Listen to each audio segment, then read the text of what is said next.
Hey guys, it's Carson, back for another documentary, and today we'll be talking about the 6 major battles of World War I.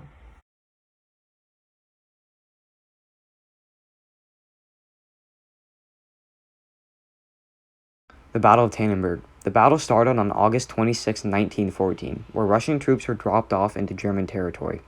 The soldiers were set up to ambush the Germans. One team would go from the southwest and the other from the northeast.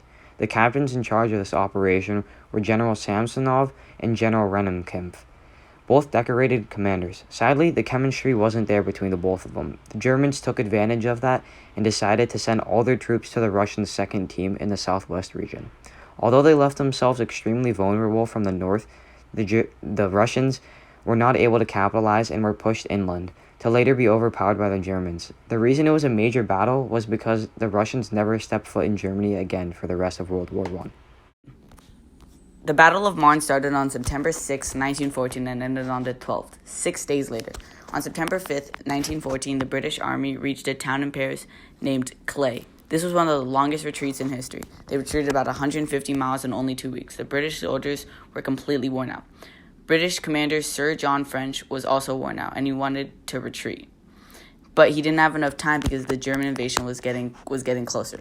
The Germans had complete faith that they were going to win the war because they just kept following retreating French and British armies.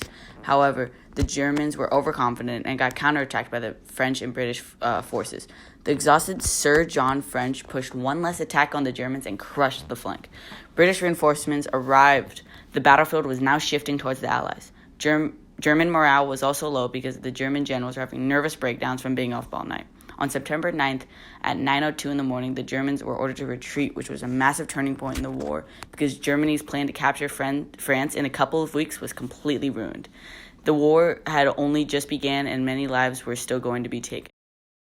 The Battle of Gallipoli, was also known as the Gallipoli Campaign, took place around 1915 to 1960. The goal was to control the sea route from Europe to Russia.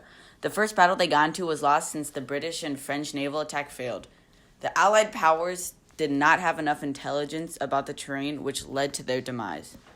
This gave the Turkish Navy the ability to beat both the British and the French. But this wasn't the only part of the Battle of Gallipoli. After the failed sea attacks, they took it to land. Plans were being put in motion, and both sides started to prepare troops. The British War Secretary appointed General Ian Hamilton to lead French troops into battle. On the other hand, the Turks appointed General Lyman von Sanders to lead Ottoman troops into areas that were accessible. The first invasion was on April 25, 1915, where the General Hamilton pushed for the peninsula of Gallipoli.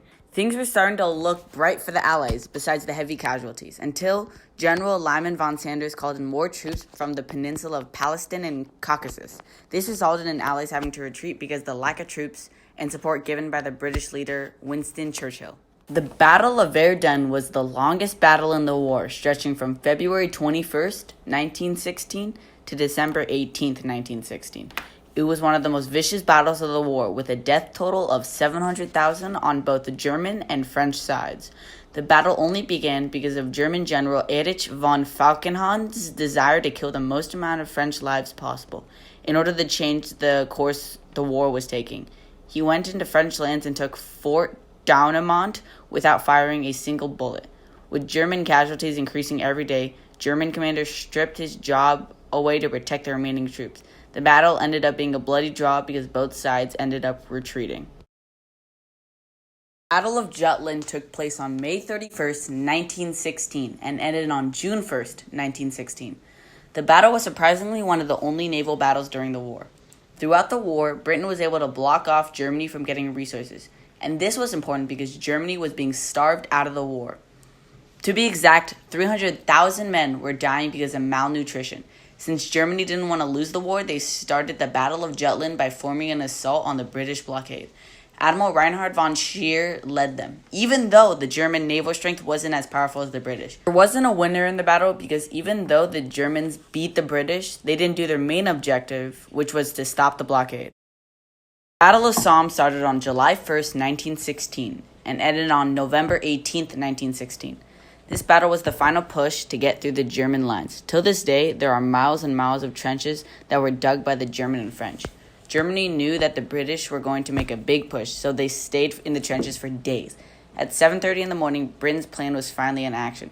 Months of planning led to this. When they were told, thousands of Allied troops ran out of the trenches towards the Germans. However, the Germans were waiting for them. British troops thought the German defenses were destroyed, so they just walked over and got gunned down in seconds. Before the British troops attacked, a mine went off on the German side at 7:28 a.m. This mine took 7 months to place because of all the digging that had to be done. The Germans took advantage of this and used the huge crater for protection. At the end of the day, there were over 57,000 casualties. I just want to thank you guys for watching and hope you guys enjoyed. See you guys next time.